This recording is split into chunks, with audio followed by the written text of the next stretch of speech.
Breaking now, Daniel Penny, the ex-Marine charged in the death of a homeless man on the New York City subway, has been acquitted of criminally negligent homicide.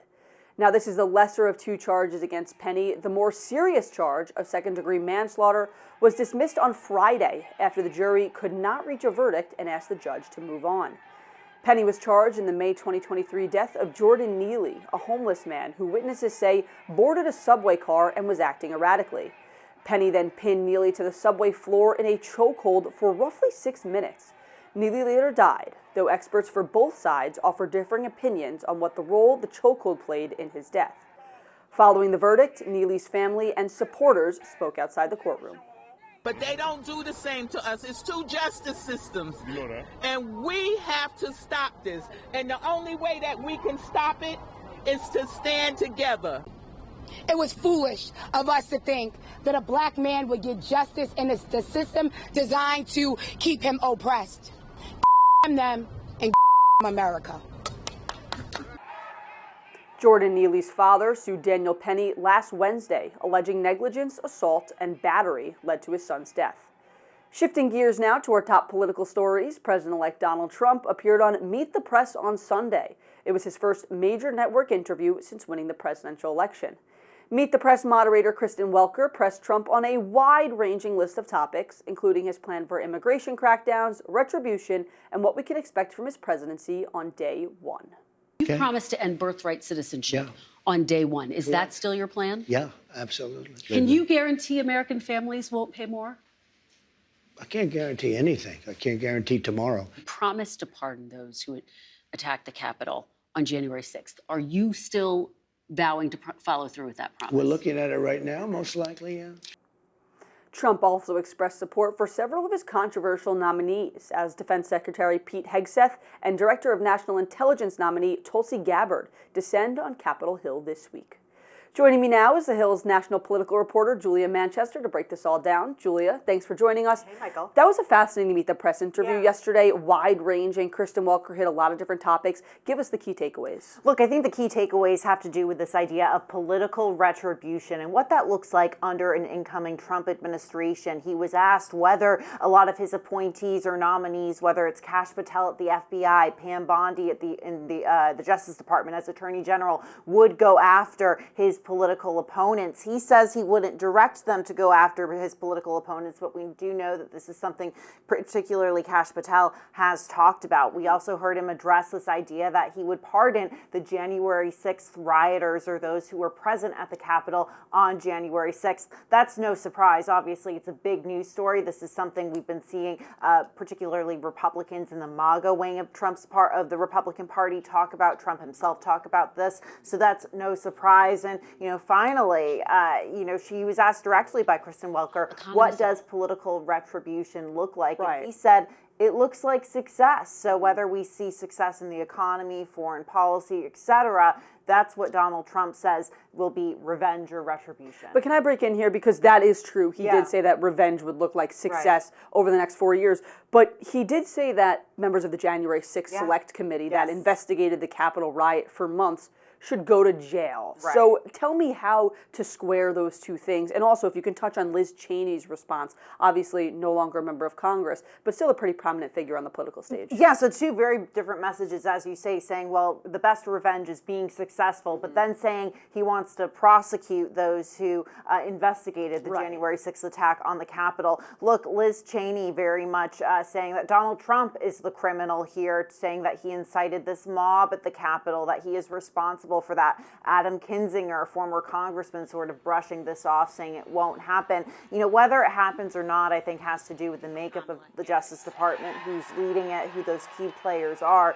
But notable that Donald Trump said that, because he talked about when, on the more positive note, how he wants to, the best form of revenge or retribution is success. He said, well, I don't want to look back. I want to look forward. Right. Prosecuting the members of the January 6th committee is looking back. Right. there's a lot of folks have been saying, which Trump will we see over the next 4 years? Yeah. And I think what was fascinating in the Kristen Welter interview was we saw a taste of both of them. On this topic, Julia, when we talk about this potential retribution, something that's also been floated in the White House has been these preemptive pardons for some of Trump's top enemies, you can call them, people who are on that enemy list of Kash Patel. It includes some members of the January 6th committee. Tell me, what are these conversations looking like in the White House, and what's been the reaction on Capitol Hill so far? What are these Democrats saying on potentially getting a preemptive pardon? Well, look, it's certainly on the table. We know that these discussions are ongoing. I think a lot of this is just so up in the air because we don't know who Trump would target on this enemies list, if he will ultimately do that. Because if we go back to this interview, he's giving a lot of mixed messages. But I think a lot of Democrats say they would rather be safer than sorry here. Having that pardon certainly, I think, gives them an added layer of security, because it seems that Donald Trump is in many ways gearing up for this political revenge, if you will. We don't know if he'll actually go down that route, but looking at some of the things Kash Patel has said in the past, wanting to go after not only these people who have gone up against or have criticized Donald Trump, who he says are a part of the deep state, but also members of the news media, for example. So I think there is a real tangible level of concern that Democrats have, and they would like to have that security blanket of a pardon. Yeah, we saw the Hunter Biden pardon a little earlier this month. It's going to be fascinating whatever comes next on that narrative. Another interesting interview this weekend, Julia, Stephen Miller, the incoming Deputy Chief of Staff for Policy. It was fascinating because we sort of got an eye in to what the President-elect's team is looking for in this first 100 days, this first big push for policy. What are some of the big ticket items on that to-do list? I know it's border and then taxes have been two things we're hearing a lot about. Right. So obviously the Trump tax cuts in 2017, a major accomplishment from Republicans on Capitol Hill and the first Trump administration back in 2017. They want to make sure those are extended. It goes into this theory of trickle-down economics, sort of cutting taxes at the top and sort of extending that down to the middle class. Expect Republicans to move quickly on that. But for someone like Stephen Miller, immigration is huge. Oh, it's huge. And we know that Trump has, and he referenced this in the Kristen Welker interview on Meet the Press, this idea of mass deportations. It's less than an idea, and likely a incoming scenario, if you will. Tom Homan has talked a lot about this, so this is something that is going to happen. I think there's still questions for people like Stephen Miller and Tom Homan as to how this logistically works out. They say they're going after the quote-unquote bad guys, the people with connections to drug cartels, people with criminal records, people who are considered dangerous, but it's how do you get those needles in the haystack? Right. Watching this idea come to fruition is going to be a really interesting process. Another thing I know you've been covering closely, Julia, especially as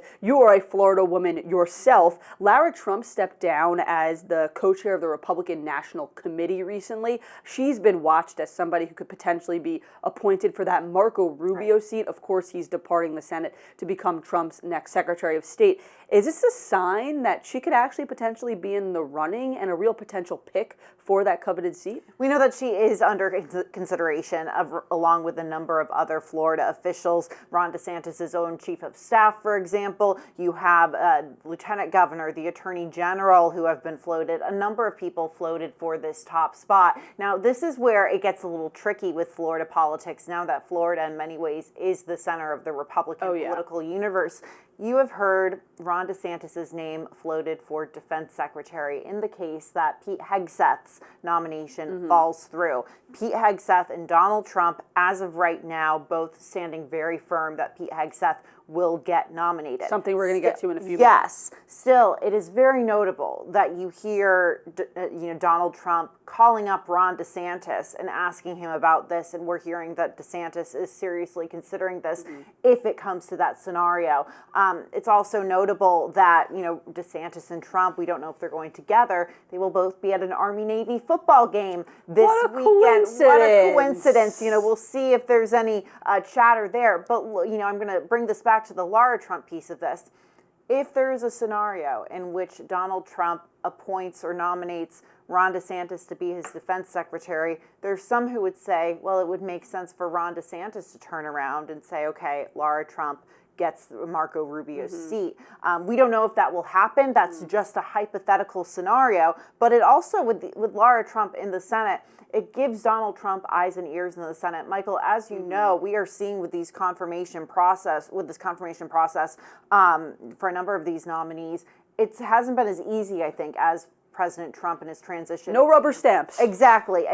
So to have a member of the Trump family in the Senate, that could make Donald Trump's life a little easier or give him more intel as to what's happening on Capitol Hill. Lots of moving parts in the Sunshine State. You mentioned him. Let's get to him. Pete Hegseth, Donald Trump's pick to serve as the next Secretary of Defense. He's had a bit of a tougher confirmation battle, I think is pretty safe to say, maybe an understatement. These allegations about sexual assault, excessive drinking, financial mismanagement, previous comments that women shouldn't serve in combat roles. He's back on Capitol Hill this week, and he's got a very important meeting with Joni Ernst. Tell me why Joni Ernst is so critical in this conversation about the confirmation. Joni Ernst is one of the top Senate Republicans who is involved in the defense world. I believe she herself is a veteran. She is. Her daughter, I believe, is in the armed forces or serving in the military. That's notable because Pete Hegseth has talked about his opposition to women serving in combat. So that's going to be an interesting conversation. And she has not come out and supported him. She's been a bit critical of him. You have this sort of movement from the MAGA wing of the party, conservatives, really looking to, I don't want to say target Joni Ernst, but get Pete Hegseth over the finish line in the face of this potential opposition. Lobby her. Exactly. We're seeing, conservative groups running these ads talking about why Pete Hegseth's important for people to call their senator. Joni Ernst certainly being a recipient of that. I will note Joni Ernst, when General John Hyten was nominated to be vice chair of the Joint Chiefs of Staff, she was the lone vote against him, and he faced allegations of sexual assault. So she's been in this situation before when she's been a key vote. We're going to have to see what happens. Right. Turning to another one of these picks, Tulsi Gabbard, Trump's nominee to be Director of National Intelligence. She's also come under some scrutiny for her previous comments. It was a 2017 trip to Syria where she met with dictator Bashar al-Assad. She said he wasn't that much of a threat to the U.S., though she later came back and called him a brutal dictator. There's also been a lot of attention on her comments about the Russia-Ukraine war, some remarks that have been sympathetic of Moscow. She's going to be on Capitol Hill this week, kicking off those meetings with senators.